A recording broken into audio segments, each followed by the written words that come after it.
Hello and welcome, or maybe for a total of one person watching this video, welcome back to Oaf Culture. I'm your host, the lovable, the sensational, the mediocre, handsome Oaf. I've been neglecting this channel for quite some time while I just play some games, but we just had something happen.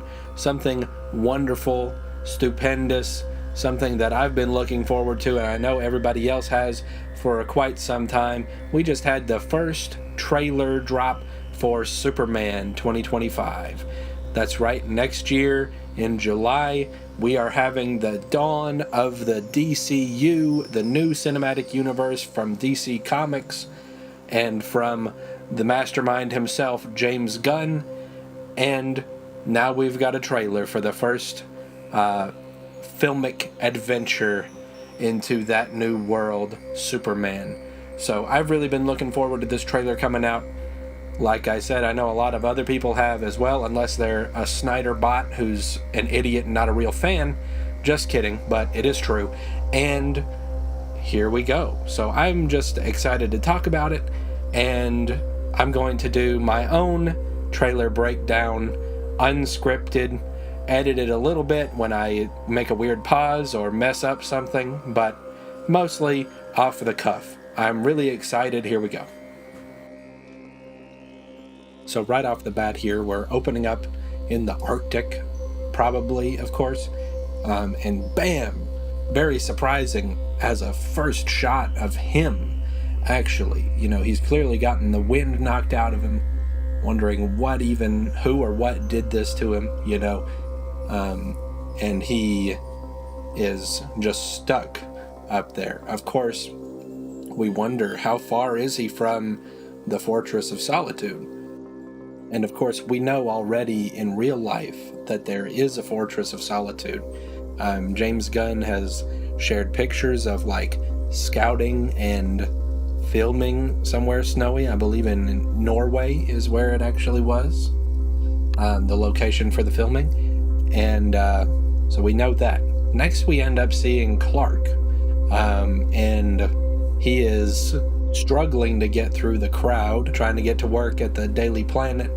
Now, I've heard some criticism. I keep hearing people say, as I watch other folks' reactions to this, that he's got the broccoli hair, right? And it did kind of maybe look that way in a still image we saw come out long before this trailer did.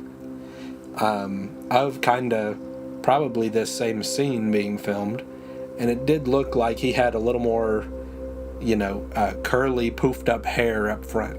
I don't think so, because we do see in just a little bit longer when he's in the Daily Planet bullpen, when he's in there and Lois also shows up, we see his hair a little more calmed down and fixed. So I'm imagining that in this scene where he's going down the busy street, I think he's tousled, his hair is unkempt, he's in a big hurry. Who knows what he's just had to do, right? It's not a stylistic choice that Clark himself is making about his hair. I really don't think so. I think he has a fairly normal, everyday man hairdo. I think this is just an example of him having it messy because of the circumstances of his life. We flash back to being hurt again, and we meet his gaze here. From James Gunn. Alright, and then we see the bullpen. Lois is here. We get to see Rachel Brosnahan as Lois, and she just looks great. Now pardon me not to be mean to anybody in particular, not to be especially mean to Zack Snyder or Amy Adams, but Amy Adams doesn't look like Lois Lane, and she doesn't really do anything either in the DCEU. And Rachel Brosnahan is already doing it for me significantly more.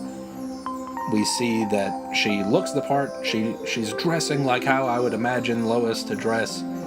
That's about it for what we see in the trailer. But I have high hopes for Rachel Brosnahan to really sell kind of Lois's attitude as well as her looks. And hey, like I said, this image of Clark is showing his regular hairstyle, how he regularly tries to wear his hair. It is not the broccoli cut, okay? It is not the broccoli hair, actually. That was just him looking somewhat, perhaps embarrassingly disheveled.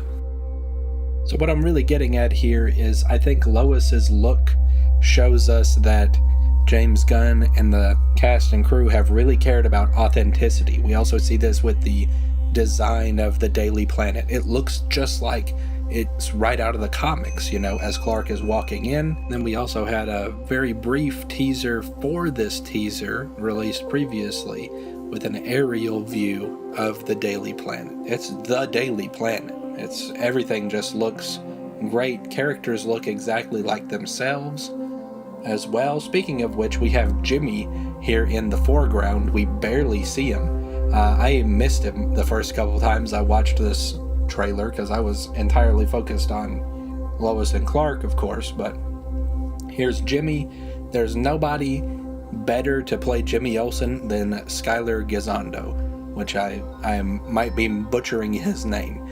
But this kid, he's a grown man, like my age now, but this guy played young Sean Spencer on Psych, so that's where I know him from. Excellent choice to be Jimmy Olsen. It's so awesome that we have a Jimmy Olsen who's not a secret agent for the CIA, and he's probably not going to get shot and killed as soon as we see him in this movie. I don't know that for a fact, but probably he's gonna stick around at least a little bit, I hope. Next we see the Kent farm, and we see Jonathan. Wow, he's alive! Imagine that. I'm really excited to see Jonathan Kent alive. That's one of the things that was on my wish list going into this, upon finding out that we were going to have a whole reboot to the DC universe. Now, who do we not see? We don't see Martha. So, is Martha still with us? She has been cast. There is somebody playing Martha, but of course we don't know in what capacity. We don't know if it's going to be a death scene, and that's it. But we don't see her in this trailer. Of course, you know, the trailer's job is to do more than show every single character, so Martha may just be getting left out this time. But I'm super excited to see Jonathan here, and I think that's good. I'm really excited to have the relationship with Clark and hopefully both his parents. I think that's something that is a strength in the old shows, like of course Lois and Clark, The New Adventures of Superman from the 90s, and the 90s animated series as well. They have given Clark his morality, his whole belief system that he has that makes him want to do good in this world, even though he is so powerful. He's got godlike power, right?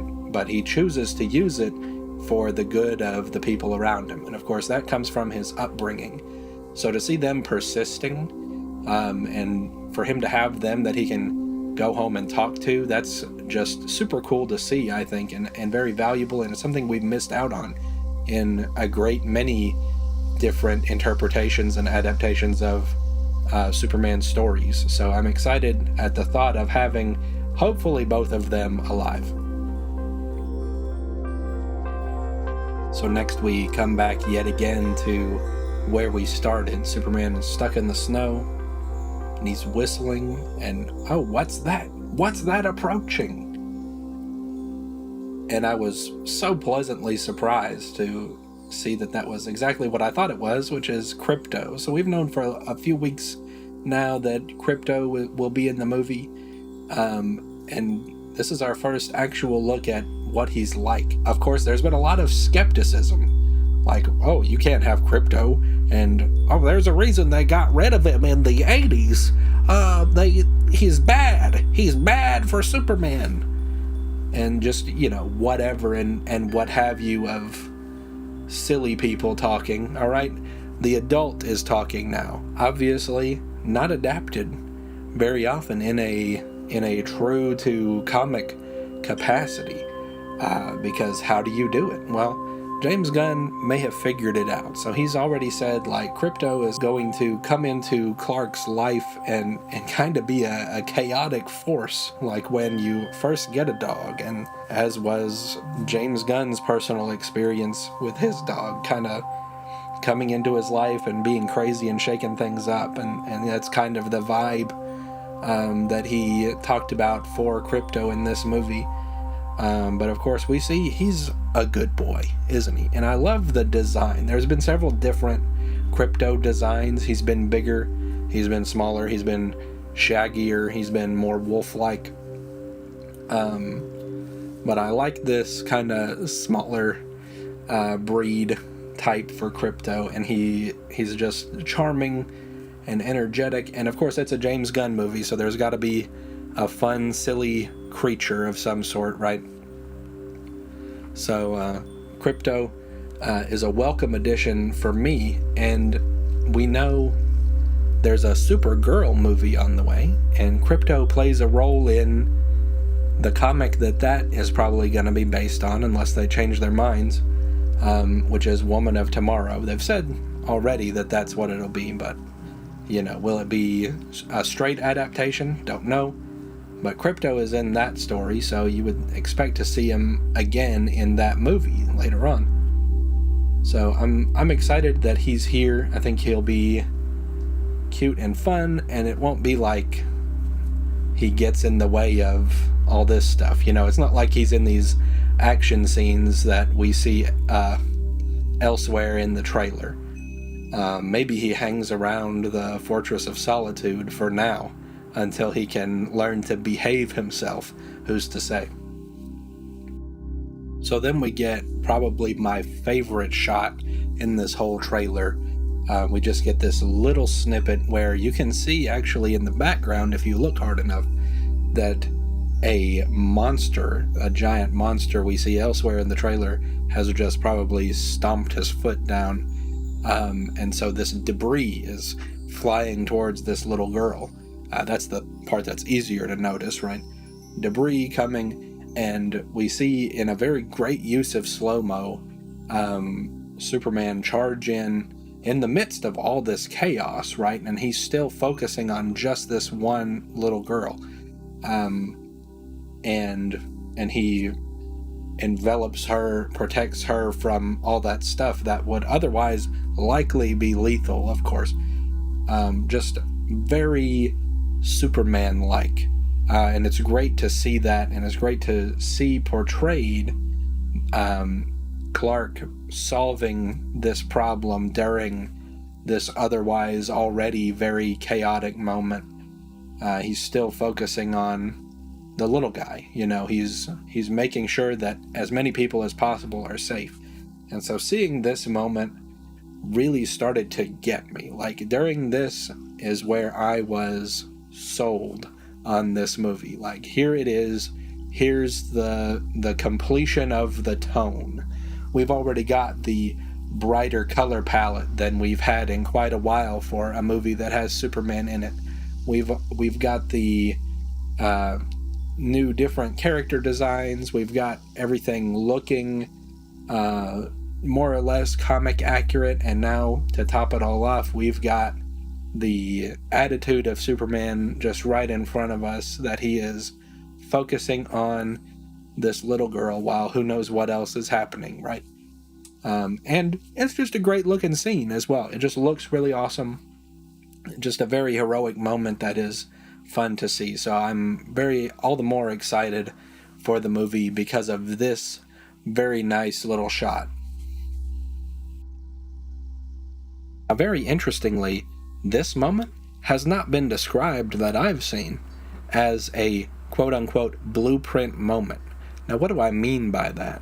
Well, the average person with a brain and a real DC fan likely won't know what I mean by that, so I'll explain. There is a group of people who will parade the idea that if Superman does something vaguely Superman-like flying vertically, and you have a picture of him flying straight up in the air, that you're copying Zack Snyder. So they tend to say, Snyder is the blueprint. This is not one of those moments. I'll leave it at that. Next, we see Lex in his tower, and Superman flies by, and you can easily miss that detail in this moment, in this trailer.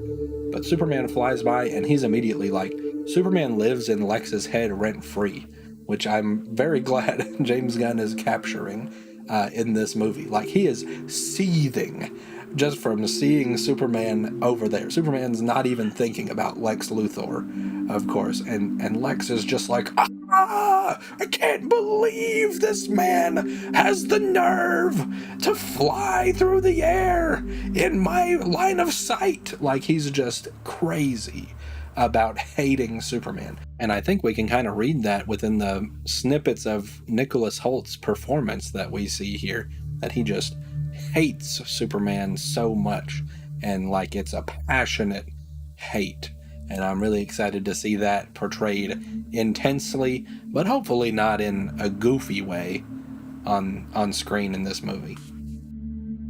I also gotta wonder if there might be a kryptonite bullet in this gun. I mean, how can you not think of that looking at Lex holding a gun? It looks like maybe he's in this area with a lot of holding cells, and maybe that's what Superman breaks out of right here. And we see the kid raising this Superman flag, and he's calling out for Superman. Can he hear him? I don't know. It's hard to say what exactly is going on in that scene. It looks like obviously another country, and there's maybe some war or some kind of battle, some kind of chaos going on. So then we swap from that view of the little kid appreciating Superman, hoping that he'll show up and help, to back home in Metropolis. What do we have? We have very unappreciative people, a mob angry at Superman, right? So he's walking into, it looks like a Stag Industries building. Stag is important for a face we see in a few seconds. We've also had the classic Superman curl in his hair fall down as we see the angry mob scene play out. Gotta mention that. Next up, we get a real good look at Guy Gardner and a pretty good look at Hawkgirl. And what do we notice here? Well, Guy is exactly how he should look. There are some people with no media literacy and others who are deciding to have no media literacy. And we've already discussed that type of person, of course. But Guy looks exactly how he should. He's not supposed to look cool right now. He's got the silly looking bowl cut from the classic comics. And here's the real kicker. We can tell that each of them, and I think Mr. Terrific maybe a little bit as well, we can tell that they're all wearing this sort of uniform, like they're kind of matching. And Mr. Terrific might be debatable because he's very close to what he actually wears, and I am not looking at him right this second. So anyway, for at least Guy and Hawkgirl, we see they're kind of wearing a little bit of personalized elements. You can tell she's got her own jacket on, her own belt, but underneath on both of them you can see the same logo. And so it's very much looking like a team uniform. They're trying to match. And I think they are very probably, in some form, corporate. Now, I won't go into too much more detail because I think it might be a spoiler if I go into too much more detail. I think it will become clear once we get another trailer probably, but, it's not detailed in this trailer, so I won't go on any further. But I think probably what's going to happen, or I think something about Superman's arc in this movie and going forward for him, is that maybe he'll shake up kind of the status quo. I think superheroing has become certain things, and maybe it is corporate, or maybe it's just kind of looked at with cynicism by the public at the very least. And he's going to kind of maybe lead the charge into a new era and a new outlook for the independent superheroes. And so I wonder if he's going to be slightly at odds. Then I think so. If he's going to be a little bit not entirely teamed up with these guys, if they're going to disagree about some things, I do wonder if that is reflecting kind of what they are involved in. Are they involved in this team that has rules for them or something?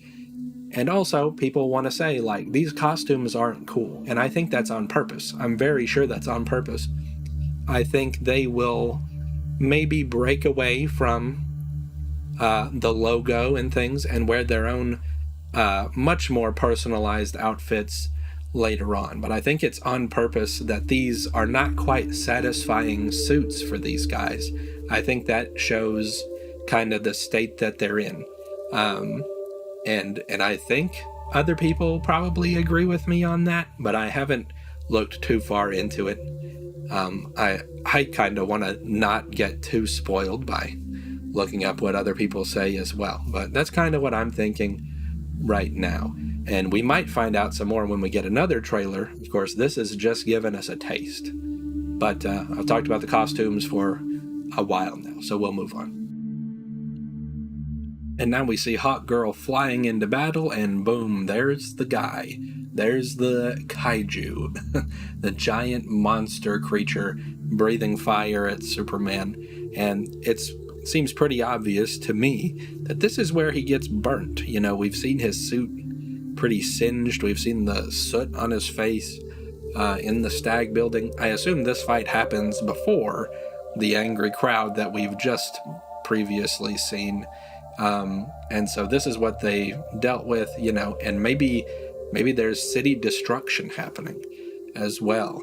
You know, and this is the same monster we've seen stomp down where Superman saved the little girl earlier.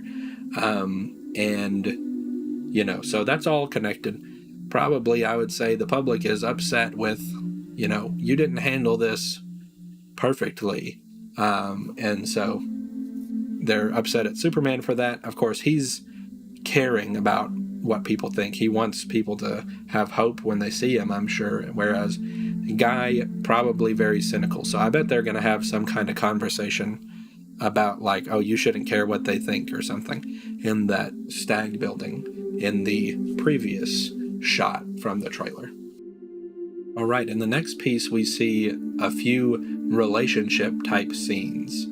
So we see Superman with Lois, maybe in her apartment overlooking the city. And what do we see in the background? We see the giant ball thing in the sky that we saw in the initial reveal of the suit design that James Gunn shared months ago. And we thought, like, is that actually in the movie? What is that? What's the context here?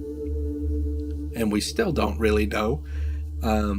It's interesting that, you know, the level of urgency is kind of questionable. So is that a bad thing out there, is my question. I wonder if it is something that has to do with what Lex is up to, or is it an alien thing? Is it a Brainiac thing? I really am hesitant to think it's a Brainiac thing, because that seems kind of like another movie's story. But who knows? Then we see we really don't have to worry right now about will they, won't they stuff, because clearly Superman and Lois, Clark and Lois, are going to be in love in this movie and actually do something about it. So that's great. It can be kind of tiresome to spend too long with the will they, won't they, or will she find out, or whatever. So I'm glad to see this. I'm just not a huge fan of how that was done in the DCEU. Now, of course, them deciding to get to know each other and fall in love and whatnot, that wasn't a focus. So not a big deal. I just hope that we see it more fleshed out, and kind of see some other sides of their relationship here. Of course, we don't know from the trailer, but I'm hoping so. You know, everything looks great to me, so I'm just thinking I'm going to get whatever I want. So then we move into this scene where we're like losing our friendly robot in obviously the Fortress of Solitude. Is this Kellex, I think is his name? I don't know. But of course, this probably, we can guess anyway, means a lot to Clark because it's one of the last pieces of his parents that he has. Is it an AI basically that's dying that has sort of a way for him to almost talk to his parents and he won't have that anymore? Don't know. What we do know is this movie was originally titled Superman Legacy, and I'm sure that still factors into the story. I think it was titled that for a reason, and then they just thought, it's better to call it just Superman. There's never actually been a movie before just titled Superman. There was Superman the movie in 1978, but never just Superman. So, makes perfect sense to call this one Superman and come out swinging with the new universe, right? But it was called Legacy, so I'm thinking it's about, how things are passed down and how Clark is choosing to remember and embrace different pieces of his heritage. How much do I represent my birth parents versus my earth parents, and what legacy am I leaving? And maybe that factors into what I was saying about him changing the superhero status quo for other people like Guy and Hot Girl, right? Maybe so. Maybe that's Superman's legacy that he's starting in order to leave in the future. Who's to say, right? So, legacy of something, of course, is being represented, I bet, by this robot in the Fortress of Solitude. And he's very upset. That's all we know for sure. Wait for it. There he is, Metamorpho. So, to my knowledge, I think this is the first we're seeing of Metamorpho, who we've known for a while, if we're following the news, that he'll be in the movie. And this is what I was mentioning about Stag earlier. Of course, if you've watched the old Justice League cartoons from the 2000s, you've seen Metamorpho, and you've seen him become Metamorpho to begin with because of Simon Stagg. So Anthony Carrigan, who was Victor Zsasz in the Gotham show, the show Gotham, that started in 2014, I believe. He's playing Metamorpho here. He was also in the Arrowverse, just very briefly. So he's been around the DC world for sure. He's also in Barry, very well known, I'm sure, from the show Barry on HBO. But this is Metamorpho, and so he definitely ties into Stag Industries, but don't know how much we'll actually see of that origin or him being created or what role he's going to play here. But it's very interesting, but not surprising that James Gunn would decide to feature Metamorpho, because James Gunn likes those obscure, oddball characters, right? So I'm very interested to see what happens with him. So next we see what looks like a very metropolitan building. Building that definitely looks like it belongs in Metropolis to me. Falling down. Actually, it's like a domino effect, so several buildings are falling down. And I would still maybe assume that that's from the fight with the monster. Then we see Lex coping and seething as one does when the new Superman trailer comes out, and you just really want to hate it so bad. And so I wouldn't be surprised. I don't think anybody will be surprised, and maybe we should expect that Lex is going to try to play up the, oh, you can't trust this alien, you can't trust Superman, maybe you can't trust any of these heroes. Maybe even, I think, I'm just spitballing here, maybe even he will try to offer up his own alternative. Maybe it's his fault that giant ball is in the sky. doing who knows what. Maybe that's his thing, or maybe he's created something that is his answer to these heroes, and then it goes awry. Who's to say?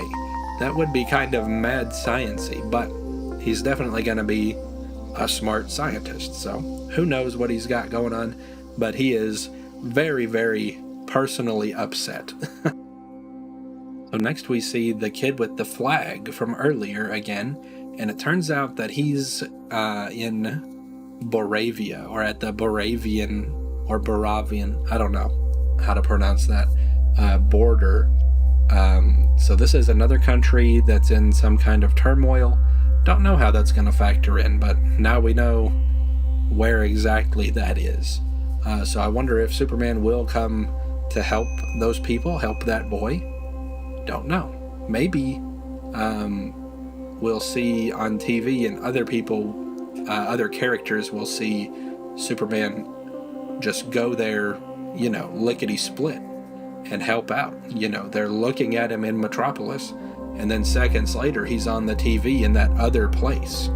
Maybe it'll be that kind of scene that we see.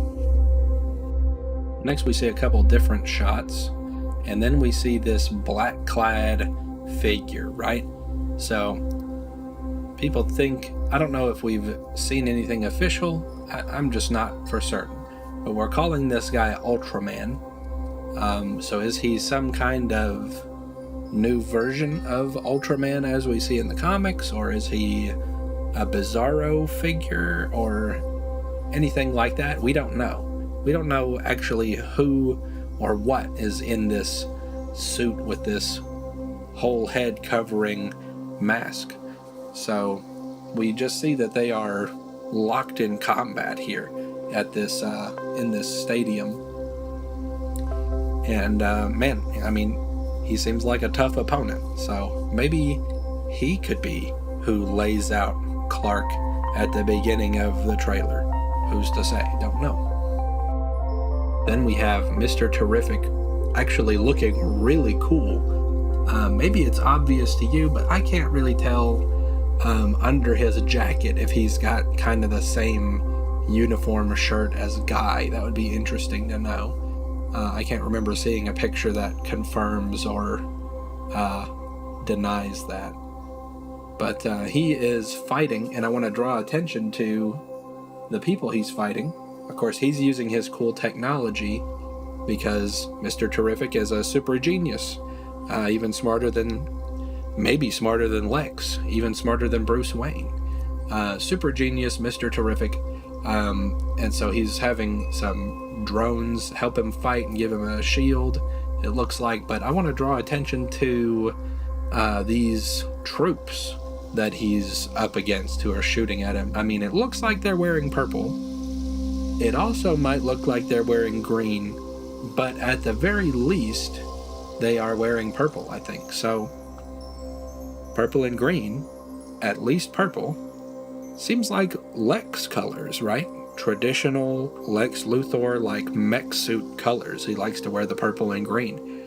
So, question, are these a like private security force, a private militia from Lex or from Luthor Corp?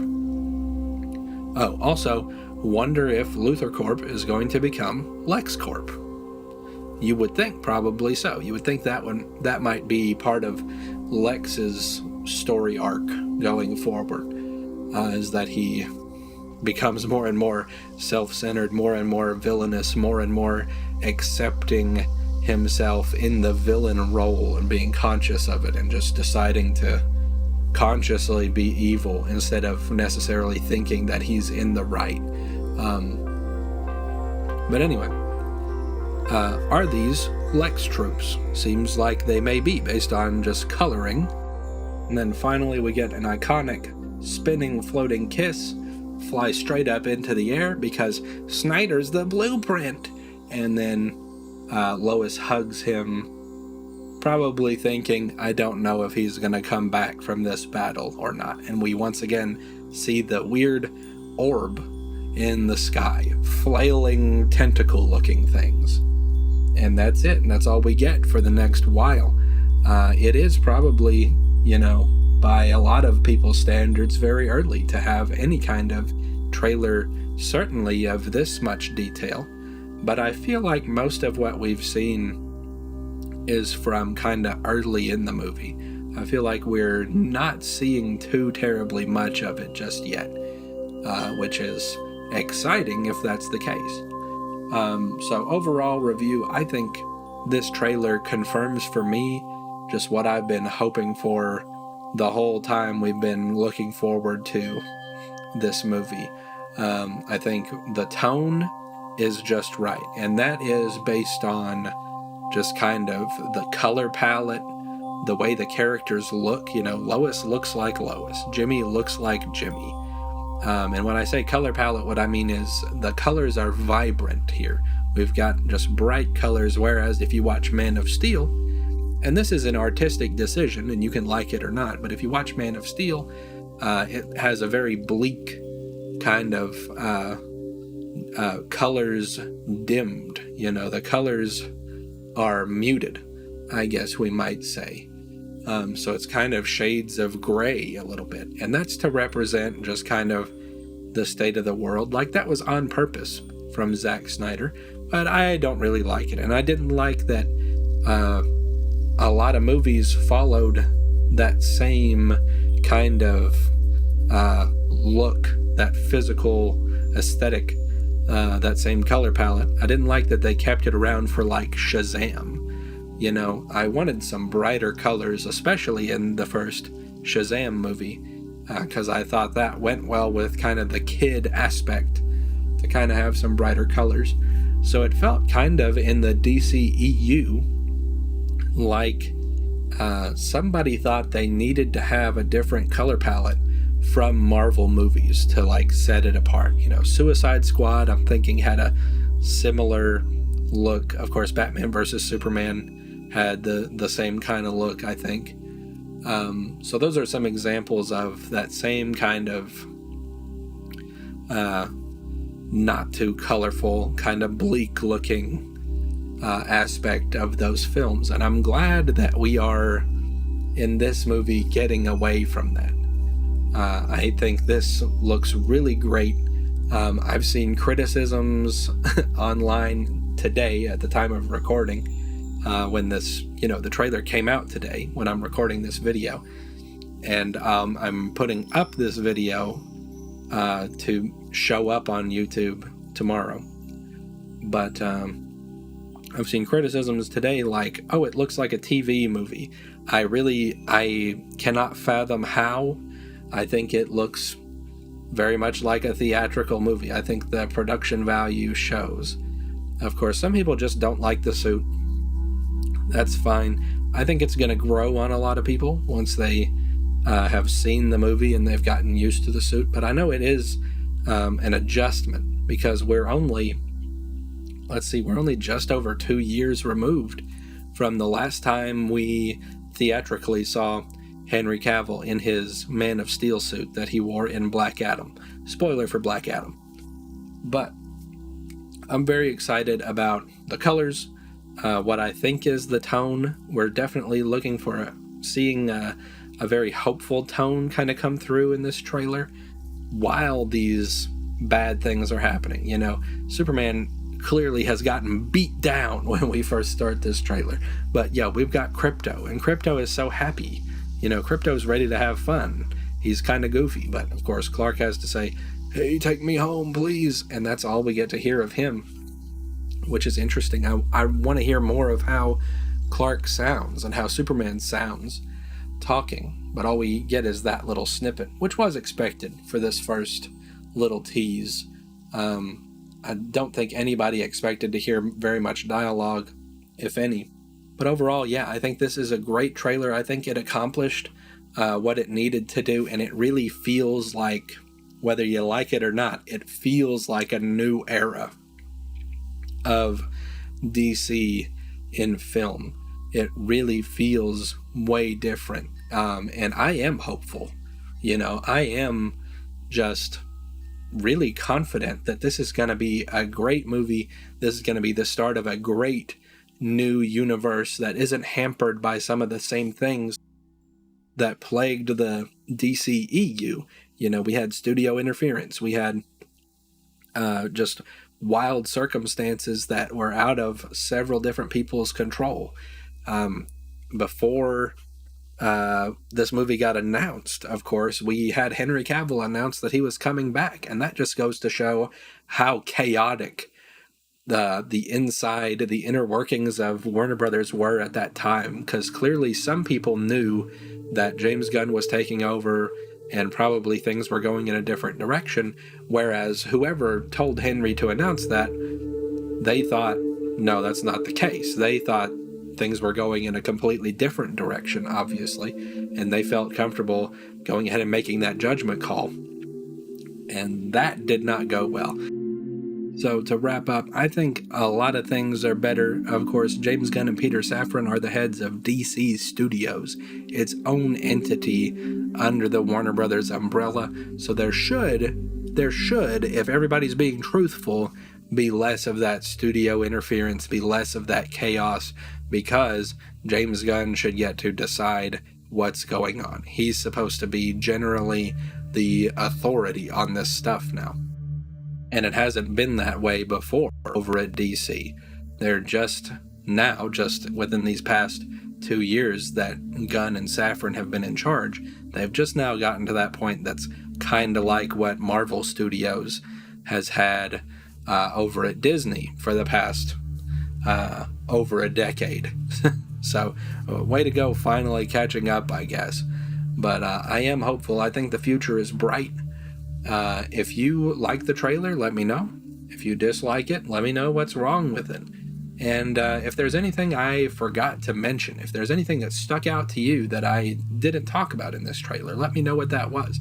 I'm sure there's a multitude of things that I've just forgotten to stop and talk about.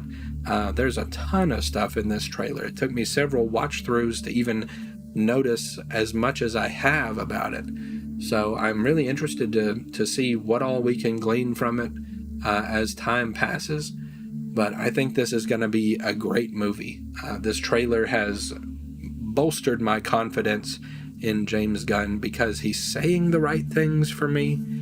And the visuals that we see in this trailer are giving me more of that confidence. I really feel like he has stuck to the, I guess you would say, core values of Superman. We've got bright colors, we've got Superman having hope and compassion that we can kind of read in, and we've got, while there are dire circumstances, while there are big threats in this movie, we see Superman save that little girl, and we see that he cares just so much, and that John Williams theme coming back, that's great. So it just really inspires hope in me to see things just going so well. And I know other people feel it too, that this is something different finally. This is actually a representation of DC that isn't ashamed of what it's adapting. It doesn't feel like James Gunn is saying, well, this is too comic booky. This is kind of hokey and embarrassing, and I can't put Krypto in this movie. I can't put the red trunks on Superman's costume in 2025. And you know what? We're doing it. We're going after it. And that's what we really need, and I think that's what people actually like seeing. The people who actually care to see this kind of movie, they want to see an authentic and unashamed representation of the comic book. It's very similar to reading a novel and wanting to see the movie. You want a truthful, at least true to the spirit, but hopefully true to what you read, adaptation of that thing. And a lot of people, now I really like the Snyderverse. I like the DCEU that was built around that. But there were a lot of things that I would have personally done differently if I was in charge. I would have had some different tone type stuff. I would have written some characters in a different way. And so this seems a lot closer to the spirit that people are expecting, a lot closer to the just general rule of thumb of these characters. And that's very important. I think it's very important for your mainstream interpretation of these characters to be what people expect. And then, since James Gunn has said we're going to have Elseworlds projects alongside this DCU, still from DC Studios, but not part of the same continuity, that's where you have those branch-offs, where things are a little weird, a little different. Now this character is dark and brooding, whereas they're usually light and happy and optimistic. Or now this character is a robot. Or now these two characters are meshed and merged into one. You know, lots of stuff like that can happen in Elseworlds. But I think your mainstream, most public-facing interpretation that you have needs to be close to the source material. It needs to be what people expect it to be. You know, sometimes you can give people not what they think they want to see, but what you know they need to see.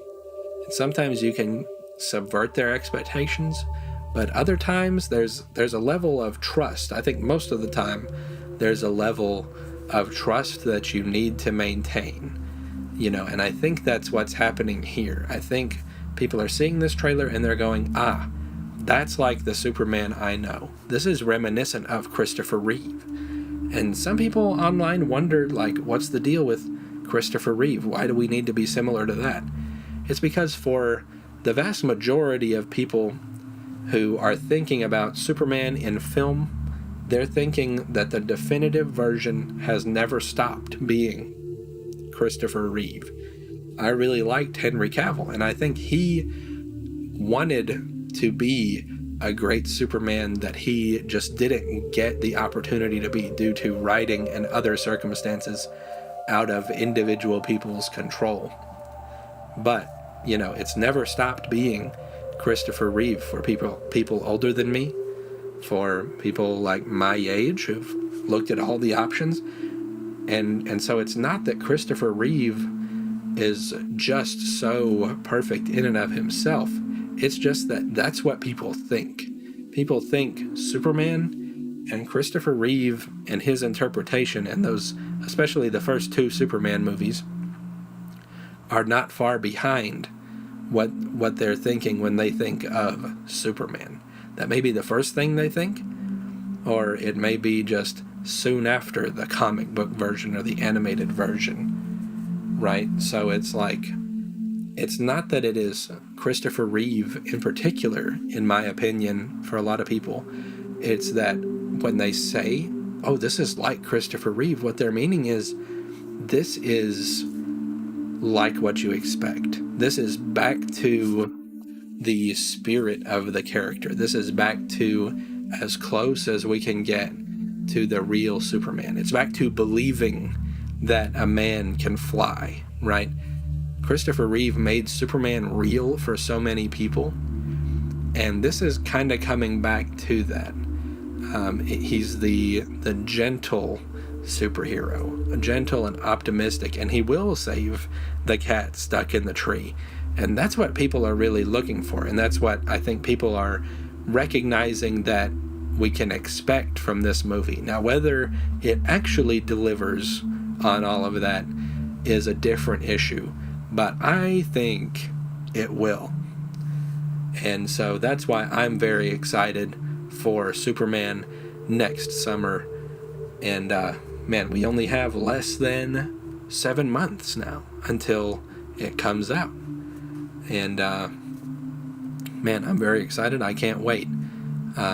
So that's it. Like I said, let me know if I missed something that you want to share in the comments. Feel free to like the video. Feel free to subscribe and let me know that you'd like to listen to me talk for a whole year some more. I'm happy to do that if there's if there's any kind of demand for it.